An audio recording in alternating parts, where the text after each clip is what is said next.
Is day number 2 in CSC 110, and we are going to be doing the chapter on Introduction to Microsoft Office 2013 features. So this is not specific to any one of the Office programs. These are things that should work pretty well in all of the different programs we're going to be using this summer: Word and PowerPoint and Excel. So we are on page 73,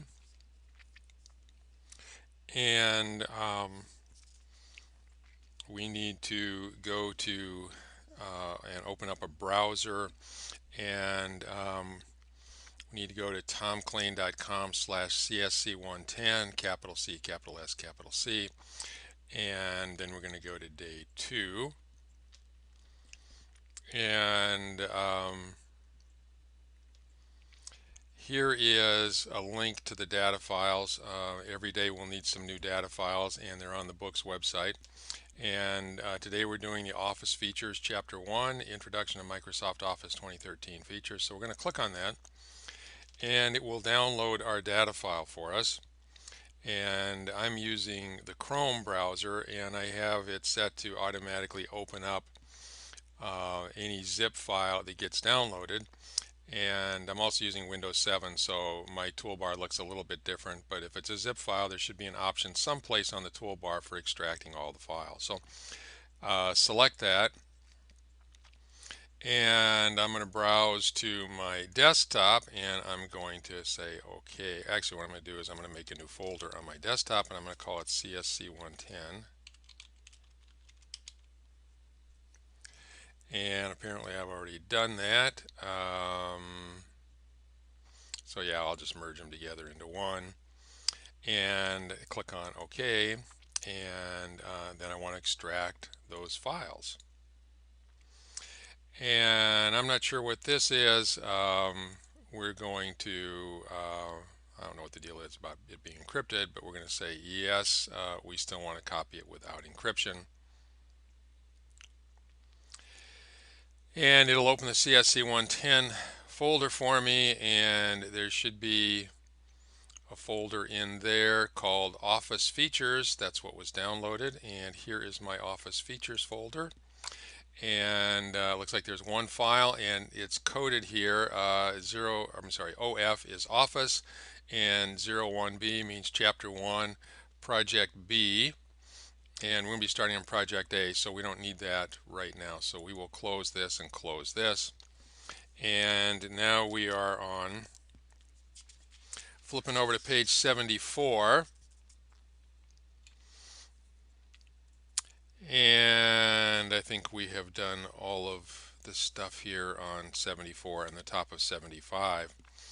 And now what we want to do is we want to start using Word, and you should have a start button down here.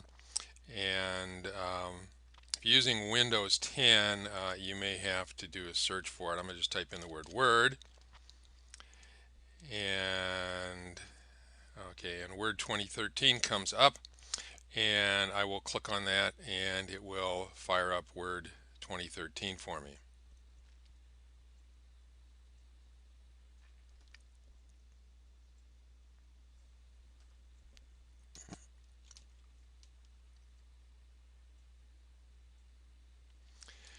And this is the window that you'll get when you open up Word, and we want to start with a blank document. So click on Blank Document, and it'll take us to our editing window, and there'll be a ribbon and menu tabs up at the top. Let me see if didn't catch my click there. Let's try clicking again and see what happens.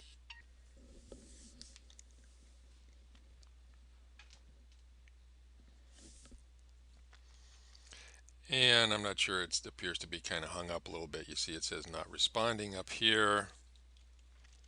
But eventually we get to our blank document. So your screen should look something like this, depending on your resolution. You may see a little bit more or maybe a little bit less up here on the ribbon. The edges of your paper may go a little bit further out but it generally should look pretty much like this. You will not have a developer tab at the top, but you should have all of these other tabs up here. And now we are on activity 1.03 on page 77, at the bottom of page 77. And we want to, on the Home tab, in the paragraph group here, there's a button here called Show Hide. And if you click on that, it will show you the hidden characters in your document. And that's a good thing to have on. And right now it's just showing us one paragraph mark. When you hit the Enter key, that's the mark that will appear. We call that a paragraph mark. And it doesn't actually appear when you print out your document, but it shows up when you're editing your document, so you can see where you hit the Enter key and where you didn't. And we should have a flashing I-beam to the left of it, and we're going to start putting in some text here. So we're going to type Skyline Grill Info.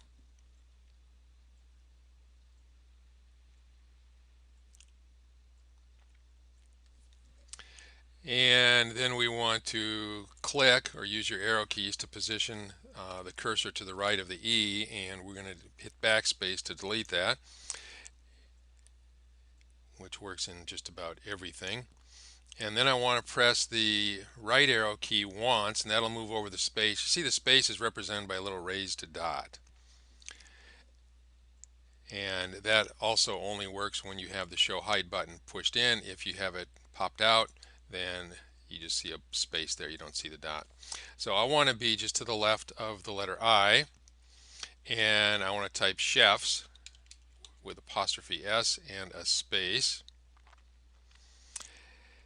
And then what I want to do is press delete.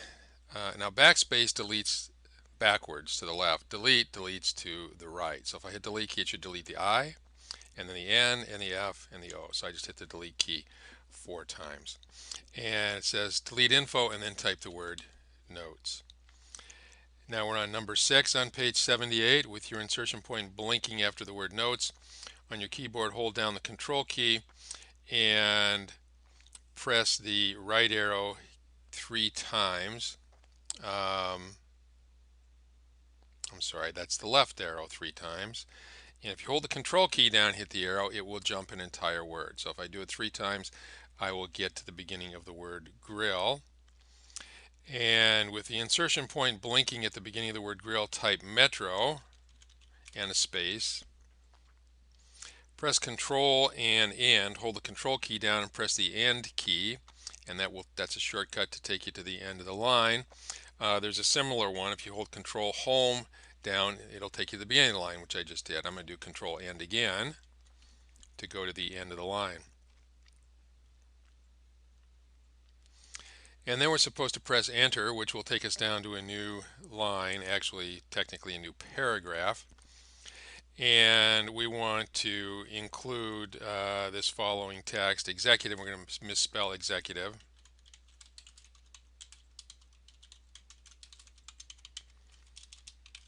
So executive is misspelled. There should be a red wavy line under it to indicate that it's misspelled.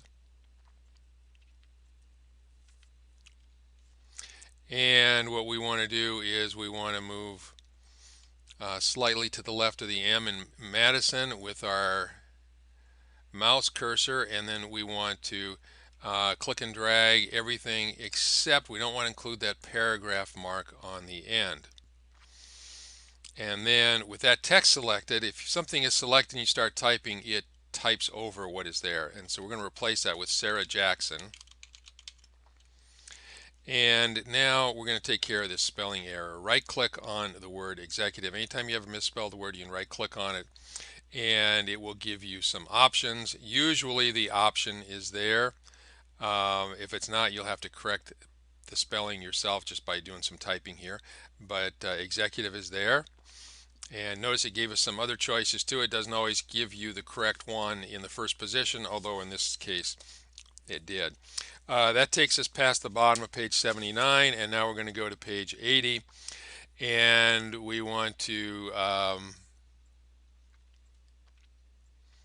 Oh, they did it a little differently than I do. I think the way I did it was the easiest way to do it.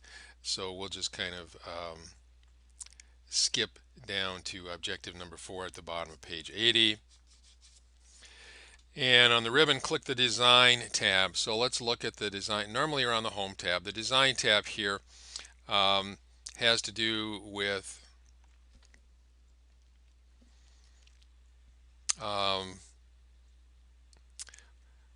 what are called some themes here, which are different combinations of fonts.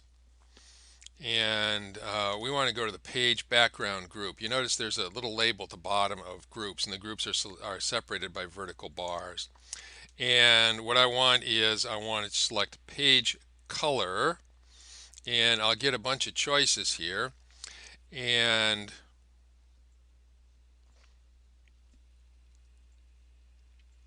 I want to click on fill effects. You notice there's 3 dots there, which means if I click on this, I'll get more.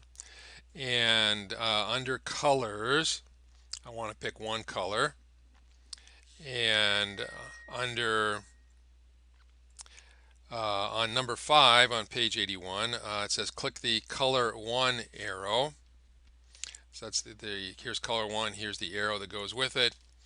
And then in the third column here, I want the second color. And you notice if you pause over these, they're all labeled. So you can always verify that you're selecting the right thing just by looking at the label that shows up on the screen and comparing it with what they're asking you to do in the book.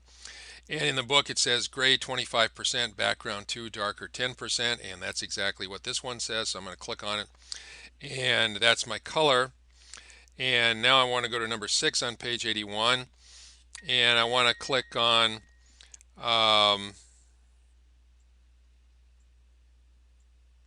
it says point to that, and then now I want to click on gray 25%, background 2.